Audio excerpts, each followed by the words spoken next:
नमस्कार दोस्तों। कहानी गोल्ड में आज सुनिए सुभाष नीरव जी की लिखी कहानी अब और नहीं।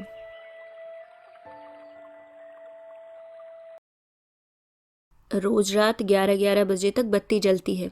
बिल ज्यादा नहीं आएगा तो क्या कम आएगा? यह बात उन्हें सुनाने के लिए कही गई।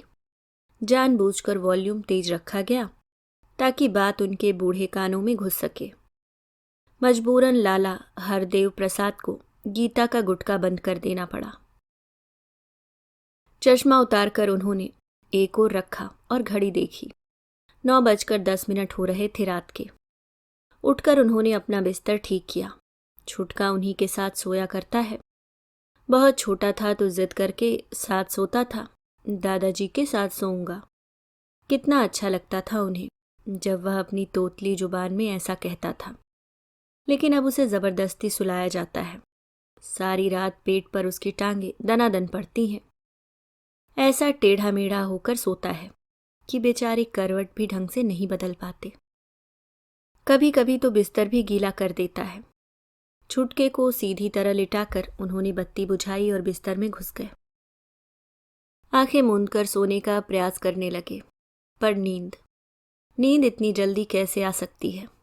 शुरू से ही रात में देर से सोने और सुबह मुंह अंधेरे बिस्तर छोड़ देने की आदत रही है उनकी।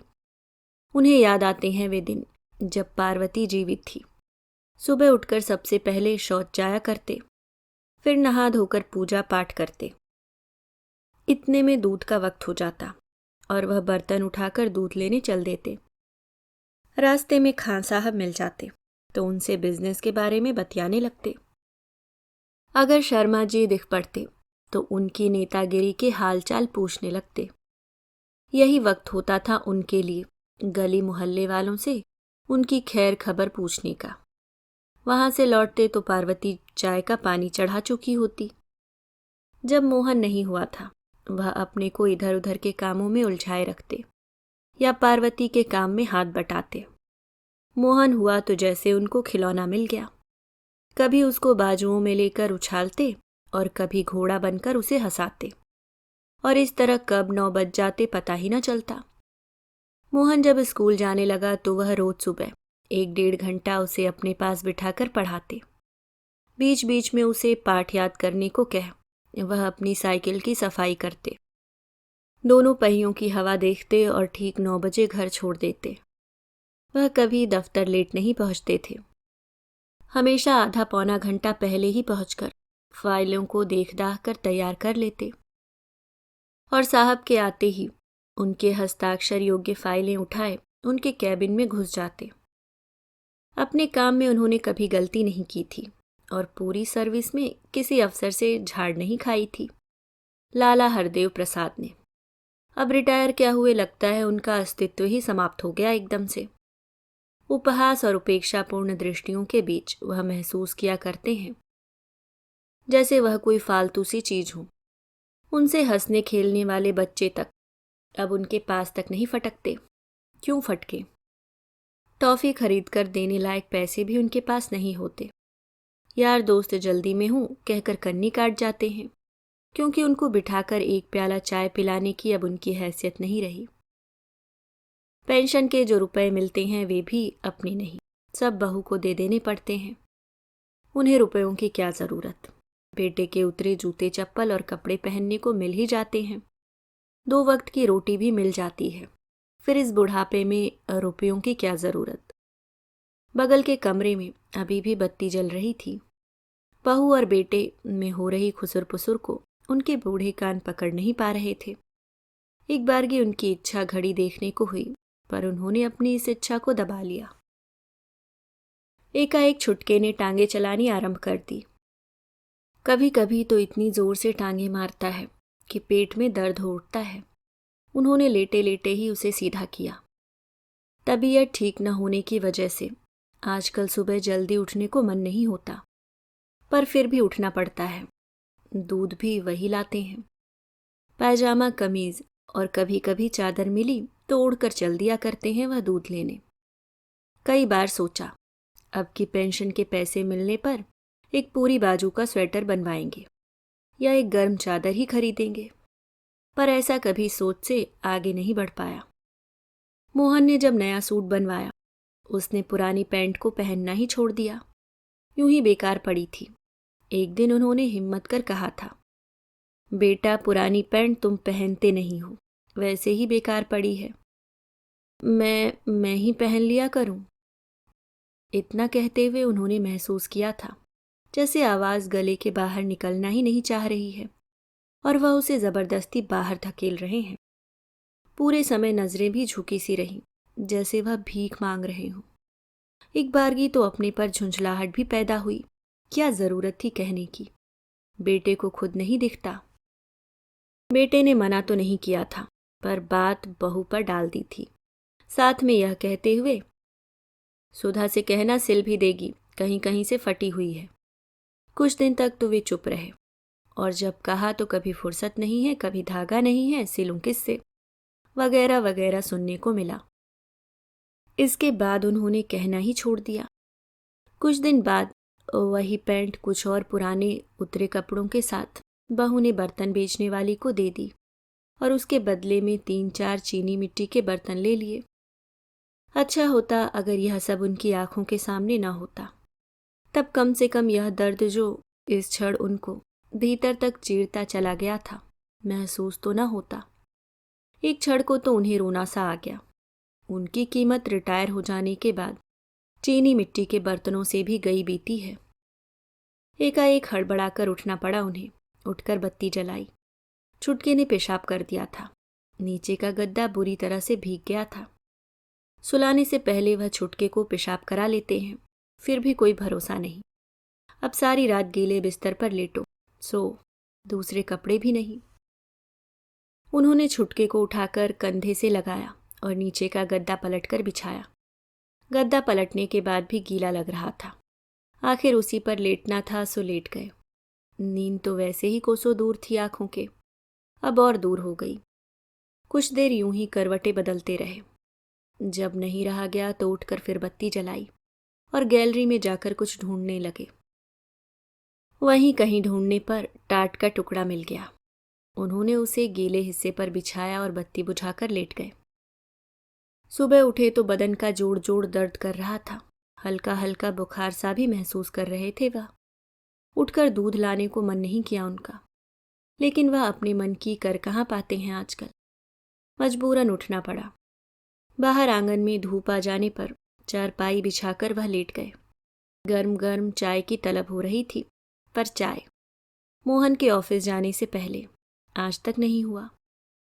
सामने वाली गली में कुछ बच्चे खेल रहे थे, कुछ लोग आ जा रहे थे। उन्होंने लेटे लेटे ही आते जाते लोगों को देखा। सभी इसी मोहल्ले में या आसपास रहने वाले लोग हैं। एकाएक उनकी नजरें आते जाते लोगों में कुछ खोजने सी लगी। कहीं कोई परिचित चेहरा निकल आए और पास से गुजरते हुए पूछ ही बैठे, क्यों लाला जी, कैसे लेटे हैं? तबीयत वगैरह तो ठीक है ना? और वह अपने दुख को बतलाकर हल्का कर ले, पर ऐसा कहाँ नसीब। ढूंढने पर भी ऐसा कोई चेहरा नजर नहीं आया। यह वह मोहल्ला था जिससे उनकी जिंदगी का बहुत बड़ा हिस्सा जुड़ा हुआ था। पूरा मोहल्ला कभी उनके अपने घर सा हुआ करता था। आते जाते छोटे बड़े सभी से बतियाना, उनकी खैर खबर पूछना उनकी आदत थी। पड़ोस की रज्जी ताई हो या मियाँ गब्बन, स्कूल की मास्टरनी सिन्हा हो या डेयरी वाले दूबे जी, कोई भी नहीं बच पाता था उनकी गिरफ्त से। घड़ी दो घड़ी खड़े खड़े बातें कर लिया करते थे वह। गोकुल दास तो अक्सर अपना रोना रोया करता था उनके आगे। क्या बताऊं लाला जी, इस गंदगी से तो अच्छा है भगवान उठा लें। क्यों भाई क्यों? वह उत्सुकता से पूछते। अब एक दुख हो तो बताऊं, रिटायर क्या हुआ, कोई इज्जत ही नहीं रही। नौकरों की तरह घर का सारा काम करो और बात बात पर उनकी बातें भी सुनो। न मन का खा सकते हैं न पहन सकते हैं। गोकुल दास रुआसे से हो उठते। इस पर लाला हरदेव प्रसाद मुस्कुराते हुए कहते, गोकुल दास जी, आपने जिंदगी भर ऐश की, अब बहू बेटों को भी करने दो। वैसे बुढ़ापे में तुम जरा जरा सी बात पर इतना मत सोचा करो। जैसा मिल जाए खा लिया करो और बैठकर भगवान का नाम जपा करो। मस्त रहा करो। इस कान से सुनकर उस कान से निकाल दिया करो, समझे?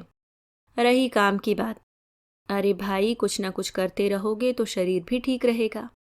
खाली पड़े पड़े तो रोग लग जाता है। पर आज जब गोकुलदास की याद आती है तो वह मन ही मन कह उठते हैं, गोकुलदास, तुम्हें झूठी तसल्ली देने वाला मुझ जैसा तो था मोहल्ले में, मगर मुझे तसल्ली देने वाला तो कोई भी नहीं है। मोहन के ऑफिस चले जाने पर बहू जब चाय लाई तो उनका जी चाहा कहें, देखना बहू, कोई बुखार की गोली पड़ी हो, आज तबीयत कुछ खराब है। पर ऐसा वह चाह कर भी न कह पाए। सहसा उन्हें याद हो आया, कल शाम ही तो बहू ने कहा था कि राशन की दुकान पर गेहूं और चावल आया है, कल जाकर ले आना। अब अगर वह अपनी तबीयत का रोना रोएंगे तो बहू को 4 बातें सुनाने का मौका मिल जाएगा। थोड़ी ही देर में बहू ने थैला और राशन कार्ड थमा दिया, साथ में रुपए भी, पूरे सूरे, न एक पैसा कम न एक पैसा ज्यादा। वह जानते हैं बहू ने गिनकर पूरे सूरे पैसे क्यों दिए हैं, ज्यादा देगी तो बुढ़ा खर्च करेगा। अभी पीछे ही तो बहू ने 10 का नोट मिट्टी का तेल लाने को दिया था, बचे हुए पैसों में से उन्होंने कुछ पैसे खर्च कर दिए थे। कई दिनों से दाढ़ी बढ़ रही थी, सोचा बाजार आए हैं तो बनवा लेते हैं, पर उन थोड़े से पैसों के लिए उन्हें सुनना पड़ा था, घर पर शेविंग का सारा सामान किस लिए रखा है, यहीं क्यों नहीं कर लिया करते, बेकार में बाहर पैसे दे आते हैं। 40 किलो गेहूं और 5 किलो चावल, पूरा 45 किलो का बोझा ढोकर लाना होगा एक मील से, और शरीर है कि पैदल चलने को तैयार ही नहीं। दुकान पर पहुंचकर भीड़ देखते ही लाला हरदेव प्रसाद की हिम्मत पस्त हो गई। लाइन में लगे तो ज्यादा देर खड़ा नहीं हुआ गया, हार कर वहीं बैठ गए। सहसा पीछे से जबरदस्त धक्का आया और पीछे की सारी भीड़ उन पर गिर पड़ी। लाइन टूट गई और वह लाइन से बाहर जा पड़े। दोबारा अपनी जगह लेने लगे तो हल्ला मच गया, ए बुढ़े, कहाँ से घुस रहा है, पीछे जा। वह गिड़गिड़ाए, अपनी सफाई पेश की। कुछ लोगों के कहने पर वह फिर से अपनी जगह पा सके। जिस समय राशन लेकर निकले सूरज सिर के ऊपर पहुंच चुका था। सुबह से कुछ खाया भी नहीं था, सिर्फ चाय पीकर ही निकले थे। इसलिए लग रहा था जैसे शरीर में जान ही नहीं रही हो। जैसे तैसे बोझा बांधकर किसी से सिर पर रखवाया और चल दिए। अभी कुछ ही दूर चले थे कि हिम्मत जवाब दे गई। आंखों के आगे अंधेरा छाने लगा।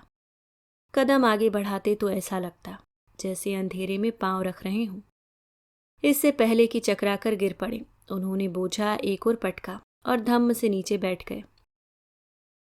काफी देर तक हाफते रहे, दोनों हाथों से सिर को थामे, नीचे जमीन की ओर आंखें किए रहे। सांसें कुछ सामान्य हुई तो उन्हें गोकुलदास की याद हुआ अकस्मात। गोकुलदास की एक एक बात उनके दिमाग में दौड़ने लगी। उसकी हर बात सही और सत्य प्रतीत होने लगी। आज अगर गोकुलदास जीवित होते तो वह उससे जरूर कहते, गोकुलदास, तुम सच कहते थे, बिल्कुल सत्य। एकाएक उन्हें स्वयं पर गुस्सा हो आया। आखिर उन्होंने स्वयं को इतनी दयनीय स्थिति में लाकर क्यों खड़ा किया हुआ है? क्यों वह चुपचाप सह जाते हैं सब कुछ? क्यों नहीं प्रतिरोध करते? अपनी इस नारकीय स्थिति के लिए वह कहीं न कहीं खुद भी जिम्मेदार है। आखिर वह भी हाड़ मांस के बने हैं, उन्हें भी दुख सुख की अनुभूति होती है। वह बहू से कह सकते थे, तबीयत खराब है, छुट्टी वाले दिन मोहन स्वयं ले आएगा, या फिर रिक्शा के पैसे दे दो, ले आऊंगा। इसमें झिझक की क्या बात थी? सहने की भी एक सीमा होती है। कुछ देर वहीं बैठे बैठे बुदबुदाते रहे गुस्से में। एकाएक उनकी नज़र सामने से आती हुई खाली रिक्शा पर गई। उन्होंने एकदम से निर्णय लिया और हाथ देकर रिक्शा रुकवाया। बीवन चलोगे? चलेंगे। बोझे को रिक्शा में रखते हुए रिक्शा वाला बोला, 5 रुपया होगा? हाँ हाँ, दिला देंगे, तुम चलो तो, झल्लाए हुए स्वर में उन्होंने कहा और रिक्शा में बैठ गए।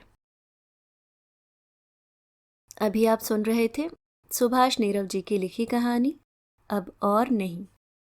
दोस्तों, अगर आपको कहानी पसंद आए तो चैनल को सब्सक्राइब करना ना भूलें। मिलती हूँ किसी और नई कहानी के साथ, तब तक के लिए मुस्कुराते रहिए। धन्यवाद।